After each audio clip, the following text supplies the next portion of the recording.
At the time, the 1950, my father was in Gwangju and my mother was in Jeju. And my mother's side parents, they went through the Sasam April 3rd massacre, and that was the when the 이승만 정권 came in, and in really majority of Jeju people against the vote for the 이승만, and that was the big that these people call, including U.S., they called the Jeju people as communist island, red island. The focus in the targeting was the men. Targeting was the men that they go to each house for the searching. And if the man is not at home, they assume that they are the communist. And this police and soldier, they were like, searching and, asking questions, where were you and, who you were with, and meeting all those people together. So were you with him? What time? Where? So the answer has to be same. And if the answer is not right, they shoot people right there. So many people died there, line up and just shooting and, die there. That gave me a lot of space to understand what people really went through in so many different stories. So many different stories that you never heard. Later, when I grew up and knowing the history, I felt I understood why they're being so silent about it. If your family member is part of the communist, the bloodline, then you cannot get a job. It's kind of becoming the criminal.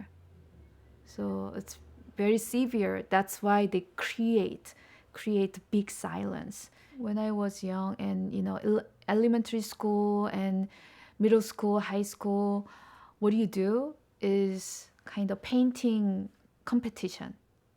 And the subject is about North Korea. You have to have very clear images of North Korean. They're the red wolf. They're not even human. So that's how you brainwashed when you're young. And another side funny thing was the American was the white lamb. And another North Korea was like a red wolf, very wild and, make you scared kind of way. So, and you do every year doing competition about it, writing about it, drawing about it. So that was how I grew up. One of the biggest reason that I decided to have the U.S. citizenship is I really want to go to North Korea. For me, so my identity is not fulfilled yet because this land is divided. So I only know half culture of Korea. So my identity is still processing. I want to know another half of Korea that I can really fully understand who I am and also all my ancestors, these ancestors who built up the land and create the story. But having this half land, I'm feeling that something cutting off.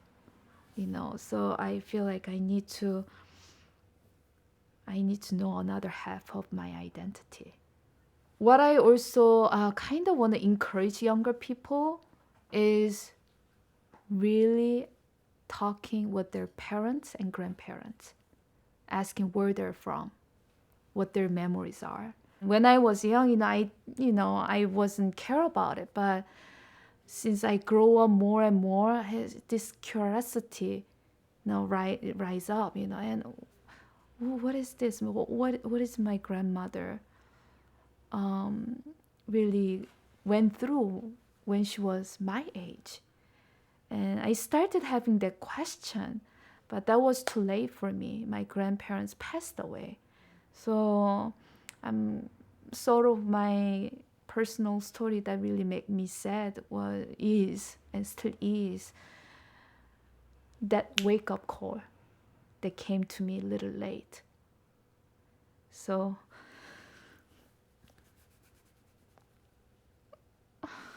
yeah,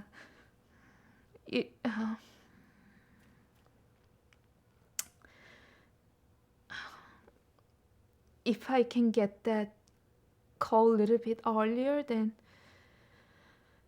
I feel like I could share a lot with my grandparents, grandmother, grandfather, and I could understand their lives more deeper. Why they've been so silent, and why they've been so much care about their children, grandchildren, giving so much love. Now I understand that, why they did it, and if I knew it, I wanted to give back to them more and more.